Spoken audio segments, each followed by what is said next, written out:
What's the meaning of compartment?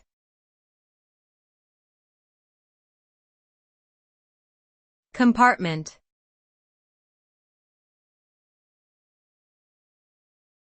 Compartment.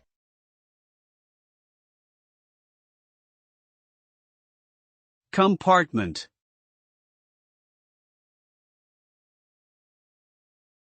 Compartment.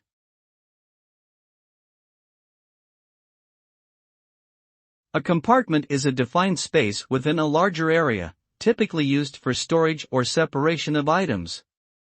It can also refer to a section of a larger organization or system that has specific responsibilities or functions. Compartments can be physical, such as compartments in a train or boat, or conceptual, such as compartments of the human mind. The term can also be used metaphorically to refer to isolated spaces or groups within society or politics. Overall, a compartment is a way of organizing and dividing things into specific and distinct areas or categories.